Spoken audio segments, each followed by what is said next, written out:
Tanggal 8 Agustus 2000 merupakan masa paling sulit yang dialami Anwar Ibrahim. Ia harus masuk bui dengan hukuman 9 tahun penjara. Anwar Ibrahim terpaksa menghuni Hotel Prodeo atas tuduhan korupsi dan pelecehan seksual. Banyak kalangan, baik di dalam negeri Malaysia dan dunia internasional, mengecam penahanan Anwar Ibrahim. Berbagai kalangan bahkan menilai penahanan Anwar Ibrahim itu syarat dengan muatan politis.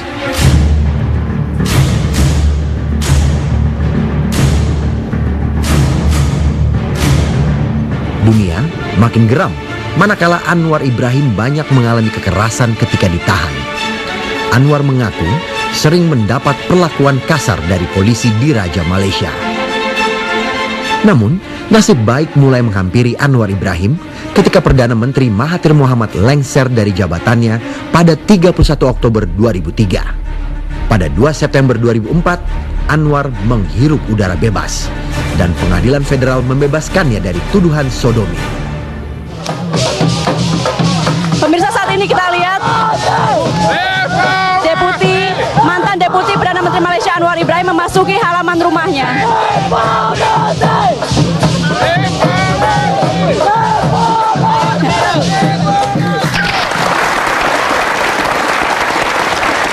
Ya, Anda diperlakukan kasar, termasuk ketika di dalam penjara.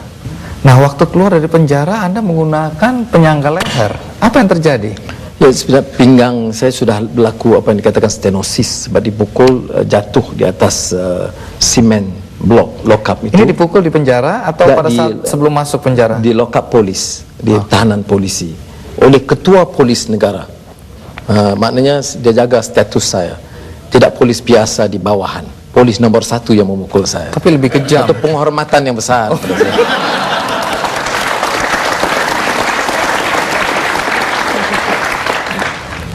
Setelah Anda merasa diperlakukan seperti ini, apakah Anda merasa dendam pada Mahathir?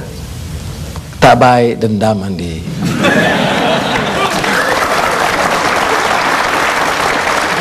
Ada teman-teman saya, tadi saya bilang sama Andi, bahkan bekas naik Presiden Amerika Al Gore, dia tanya saya, benar Anwar, kamu tidak dendam?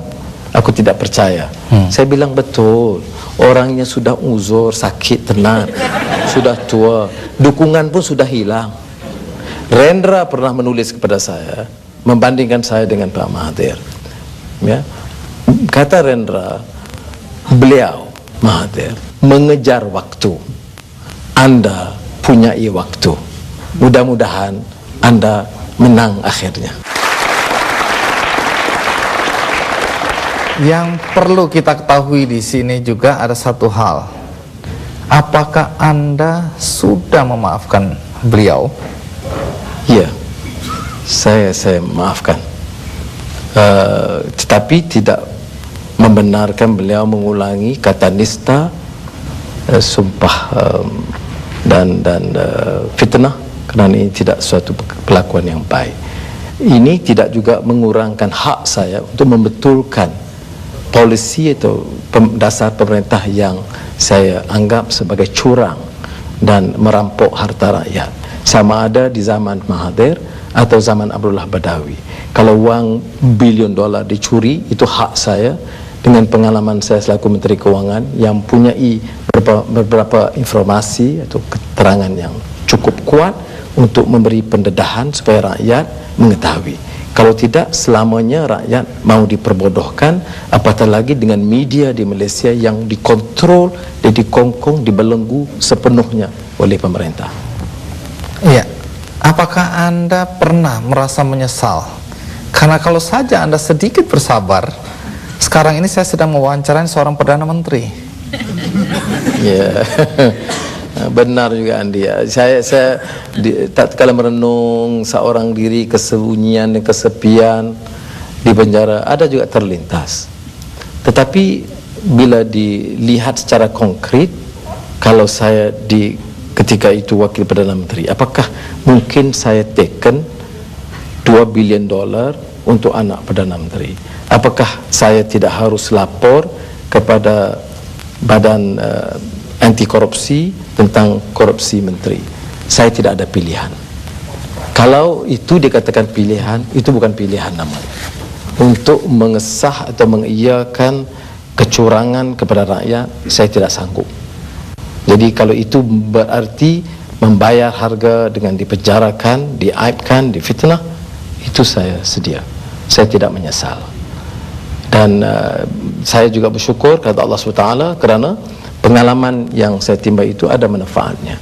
Saya bisa bicara dengan penuh yakin dan saya boleh challenge atau cabar kalau ada satu saham, satu kontrak, satu balak yang saya ambil sepanjang belasan tahun saya jadi menteri, saya sedia dihadapkan dan saya berhenti dari semua kegiatan public service saya.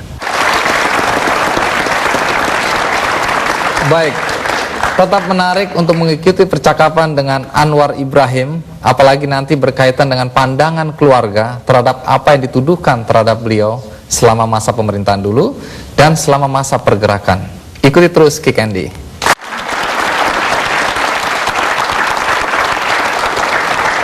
Ya, Anda dikenai 2 dakwaan, 1 korupsi, 2 sodomi. Korupsi, apa boleh buat, Anda sudah menikmati selama 6 tahun di dalam penjara. Sodomi, Anda dibebaskan dan Anda mengatakan secara terbuka bahwa ada faktor kepemimpinan pengganti Pak Mahathir, yaitu Pak Abdullah Badawi, sehingga pemerintah tidak ikut campur tangan di dalam hal ini dan Anda bebas. Bisakah Anda membandingkan kepemimpinan antara Pak Mahathir dan Pak Abdullah Badawi? Apa bedanya di antara kedua tokoh ini? Kekuatan Pak Mahathir itu ialah sosoknya keras tetapi kerjanya kuat. Visinya jelas, mau bangunkan negara, ekonomi negara. Walaupun dikorbankan hak asasi, dimusnahkan badan kehakiman, media dikontrol sepenuhnya. Jadi itu kelemahan besar karena dia meninggalkan suatu keadaan kedudukan ekonomi yang agak lumayan berbanding dengan negara serantau, tetapi sistem pemerintahan dan governance yang sudah rusak. Pak Abdullah Badawi ini pula, dia orangnya, sosoknya sederhana, orangnya ya lembut, baik, tetapi sistemnya sama. Kerusakan dibiarkan. Kalau orang ditangkap tapi tidak dipukul, tapi tangkap semua. Udah lumayan lah ya. Ya. Badan kehakiman umpamanya lebih sama, tidak ada perubahan. Kita nampak petanda awal baik. Media dikontrol begitu juga. Cuma caranya itu tidak kombatif, tidak terus perang. Kelemahan besar kerana ekonomi sudah jauh merosot. Seperti mana kita lihat sekarang, indeks korupsi Malaysia lebih turun sekarang, lebih parah. Kalau kita lihat foreign direct investments, investasi pelaburan asing, kita sudah kalah dengan Vietnam, dengan Indonesia, dengan Filipina. Ini mengejutkan kalau dibandingkan dengan kekuatan kita 90-an. Menarik sekali melihat perkembangan terakhir di mana Pak Mahathir berkali-kali secara terbuka mengecam Pak Badawi. Perseteruan ini Anda lihat dalam konteks Malaysia ke depan bagaimana? Pak Mahathir itu dikecam semua orang. Tetapi dalam kecaman kepada Perdana Menteri Badawi itu keras. Dia memanggil Badawi itu pembohong, korup, dan tidak punya kelayakan. Padahal yang memilih Pak Badawi adalah Pak Mahathir. Ya, masih dia. Jadi yang semua yang dipilih semua enggak betul. Cuma nasib baik, saya bilang sama Pak Abdullah Badawi, nasib baik Abdullah masa itu sudah Perdana Menteri. Kalau Abdullah wakil Perdana Menteri, dia akan dihadapkan mahkamah sebagai perogol. Jadi dia lebih beruntung dari Anda lah ya. Ya, jauh lebih beruntung dong.